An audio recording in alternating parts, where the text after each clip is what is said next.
Hello. If you're a new subscriber, hello. Thank you so much for passing by and thank you for subscribing in advance. And if you're an OG, you know that we are locked in forever. Today we are going to talk about my nursing school interview experience. Nursing school in Ghana have a lot of processes that you have to go through before you actually get admission. And aside from buying the forms, and the next step is being verified, your results and everything, and then if your papers or your results or your qualification are able to go through, that is when you get the opportunity to be called for an interview. So with me, I bought two forms for two schools, Tamale CHNTC, and then I bought with Nursing Institute Kaale with so I bought these two schools, the same program. So I bought it somewhere in May 2021. So during that period, May 2021, I was actually preparing for the interview. I was studying and all that. I had a small notepad like this with a lot of questions that I saw on the internet. I would write it down, recite it, and then try to memorize these questions and study. So fast forward to September 18th. No, mid-September, yes, I got a message that I had been called for an interview. In fact, I was so excited. Even before those times, I was really getting worried because I saw that a lot of people have gotten their messages. Schools have started calling people to come for their interviews, but with me, I didn't get my message early. So I was so sad and I was so worried that I was anxious. So when I saw that message on that fateful evening whilst I was preparing supper, I was so happy and I was so excited. Then the shock of my life just came like that because in just a few minutes I got another message from Odumase Kobo. I got a message from Tamale first and then Odumase Kobo. Tamale said 20th September 2021 at 7 o'clock a.m. Within some few minutes, dear applicants, you will, oh my goodness, on the 20th September, the same date, the same time. So I had to choose between Tamale and then Odumase Kobo. And I just chose Odumase Kobo because I come from the northern region and I thought that, okay, aside from studying, I have explored a bit of the northern part of Ghana. So it would be a great experience for me to also experience a new culture as in going to the eastern region. So I chose the eastern region and then I went for interview.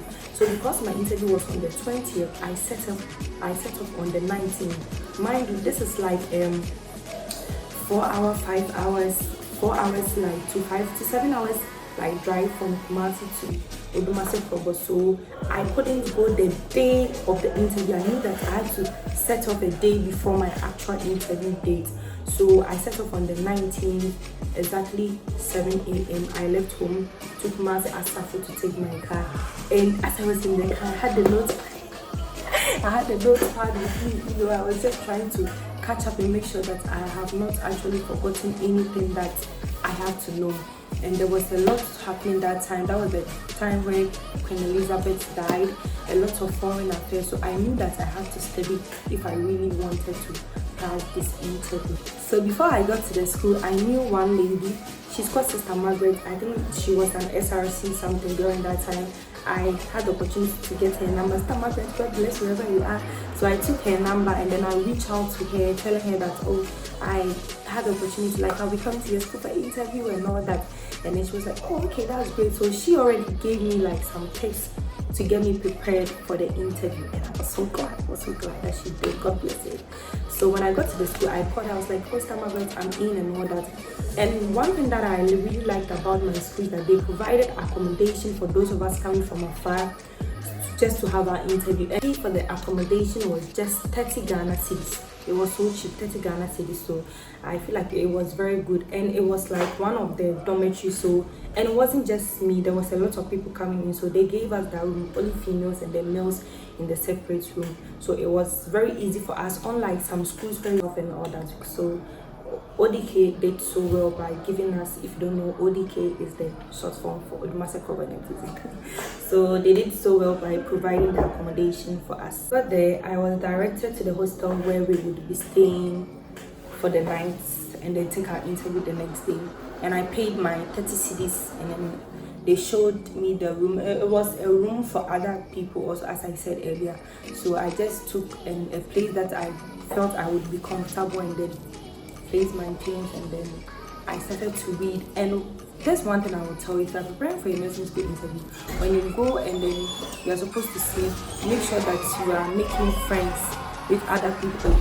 Don't just go and stay, do your interview, and then go home like that. So just make sure that you are taking people's numbers, you are trying to get people's contact, so that if there's any kind of information and then you don't get, they would reach out to you so that you know what is actually going on. Mr. Margaret came for my uniform, and then I wore top, white top, like something like this, and then with an African print skirt.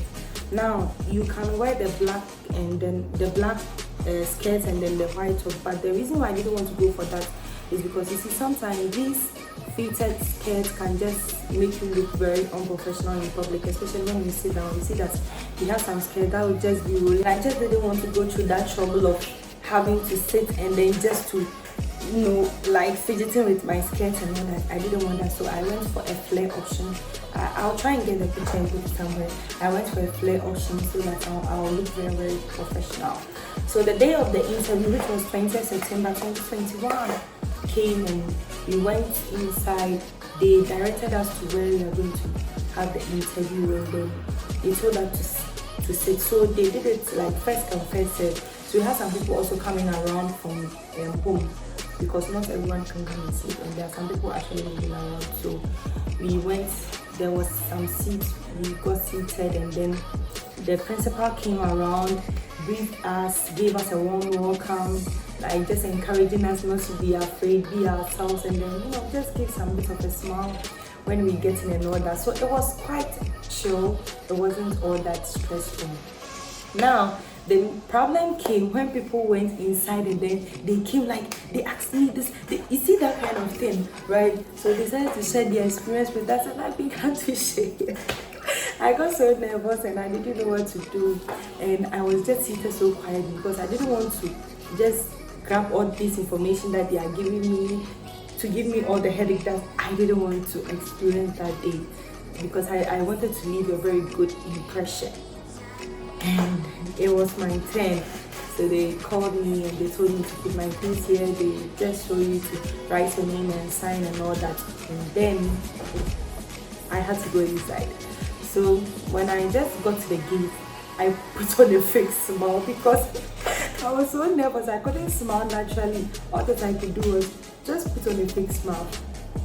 And then I just stood up and I was like, "Hi, good morning." They were like, "Good morning, you can have a seat." So I took my seat, and then the principal took my results, and then he started, "Why did I study tree?" Hey, why did I study tree? Like how? This is the course that you are all studying in school, so how can you ask me that question, that why did I study tree? So I told him that, oh, I'm a northerner, I come from the Upper East region, and I feel like if I have an upper hand in the Akan language, that would be. He was like, "Oh, you are lying." You are lying. And then he asked me CRS question. And then the question that I wasn't expecting was, "Tell me about your school." Guys, tell me about your school, really. So I said, "Oh, the name of my school is Kumasi Academy. It's located in the Ashanti region, Asokram, to be precise. The name of my headmaster is Mr. Kwame Ghetto." And I was done, like I went blank. So the principal was like, "Ah, are you done?" I was like, "Yes." He said, "Hey, so this is the only thing you could say about the school that you went to spend 3 years?" Like, because I was so scared, I was so nervous, I didn't even know what to say, but at least I said something right. And then there was this lady from the municipal health directorate or something. The lady was asked me to mention some of the ministers. That's the foreign affairs, right? Sorry, the current affairs, right? The names of 5 ministers, and I mentioned, and then their ministry, right? Or the ministry that they are in charge of. So I did mention, and then I mentioned their ministry, and she was like, "Oh, like you've done so well." And guys, tell me why there was actually someone who knew how to speak my language there. Hey. So the assistant principal or the deputy principal, Mr. Marty Larry, said, "I miss you." So he was like, "Oh, okay." He took my phone, like, Oh, okay, so you are not now. Where do you come from? I said, oh, I come from the Upper East region, Zoko to be precise. He was like, oh, so you understand Fafa? Yes. And he was like, Lawani. So he like Lawani means how are you in Fafa? I was like, oh. I was like, oh, la, so they home. I was like, oh, fine. Who you love there? Like, where do I come from, guys? And I was so happy. Like, the moment he asked me in my language, there was this kind of confidence. There was this kind of confidence that just came. I was like, yeah, let me sit down and answer him well, okay? So that he know that I know how to speak my language. So I did answer him in my language, and I was so proud of myself for knowing how to speak my language at that time. So when I stood up, Mr. Larry, who is the deputy principal, still the deputy principal, asked me like, oh, okay, your height, you look very beautiful. Would you want to contest for Miss ODK when you come? Miss ODK is basically a beauty pageant for the freshers like Miss Aquava and all that. I was like, no, I want to go for the SRC secretary. Girl, I was bold. I knew what I was going for. He was like, oh, okay, that's great. You have leadership skills and I can see that you would be able to handle that perfectly. So enjoy your day, you hear from us. I was like, oh, thank you, with my fixed laugh. So I left, and guys, that was my interview experience. It was seamless, but I was very, very nervous. But then I thank God for it because I didn't struggle so much. I realized that it is normal for you to feel nervous in every interview. Even now that I've completed it, if I want to go for a job or anything like that, I still feel like very, very nervous, which is normal with all humans. So if you're also preparing, you can actually try and see if these questions you can just find answers to them, especially the names of the ministers, right? And anything. I remember there was one lady who was asked where was Queen Elizabeth buried, because during that time she died, so they asked her where was she buried. So please, if you're also preparing, you can take some few things from my video, and then I hope that you get help or you pass the nursing school interview, and hopefully you gain admission to your dream nursing school. Thank you so much, guys, for watching or staying with me to the end. I love you guys so much. Please don't forget to subscribe to my channel for more edifying, inspiring and loving content like this and more, okay? And please don't forget to put on your notification bell so that you receive a notification whenever that I post a video. See you in my next video. Bye.